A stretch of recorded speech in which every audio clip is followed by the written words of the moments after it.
easiest way to get there. Look at the most successful people in the world. They're the most coachable.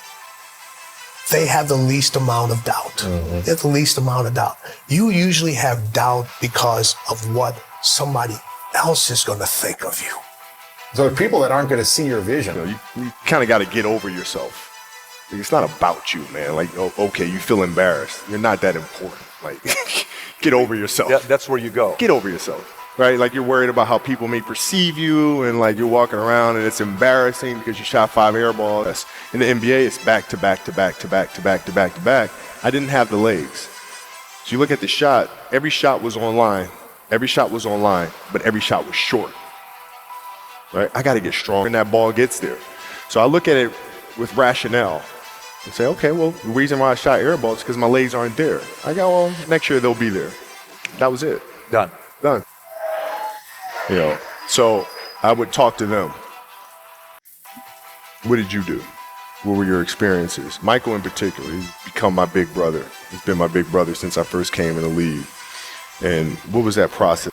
Weren't willing to commit their entire lives to doing that, right? It's a choice, right? You have other things. You have family. You have all these other things that you have to do. The game can't really be your number one priority. And so I was just looking at that like, man, this is going to be fun. If they know that about you. Got it. So they let you be you. And when you reconvene, you know, you pick back up where you left off. Mm-hmm. But make no mistake about it, everything in between is lost, right? So those long-term relationships, the commitment of time of, taking vacation. Like I see a lot of players say, I wish I would have done more. I don't want that. You perform. It's your job to be in shape. It's your job to be strong enough to perform at that level every single night. And as a competitor, I'm not ducking shit. Like, it's not, oh my God, my back hurts, I'm sore, missing the game against Toronto and Vince Carter because my back was really spasming. But people will be like, what? Oh, he's ducking Vince. Excuse me? No, I don't think so.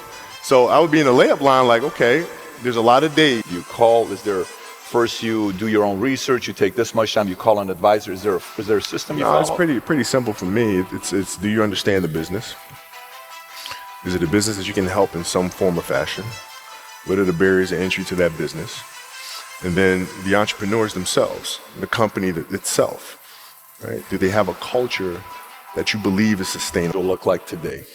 It's different because I personally am not writing every word of the novels. I am not animating the films. What I have to do now, we have a project and you saying, okay, I can do that. That's not the project we want. The projects that say, I don't know if I can animate that. I don't know how to write that story. I don't know how to do that. It's 107, 109. You guys are close to getting into the playoffs. You know exactly what happens in the game. You go up, you're about to take your shot, and then all of a sudden, boom, Achilles happens, right? He went and hit the free. All right. As a parent, you got to set the example. This is another obstacle. This obstacle cannot define me. It's not going to cripple me. It's not going to be responsible for me stepping away for the game that I love. I'm going to step away. All right. As a parent, you got to set the example.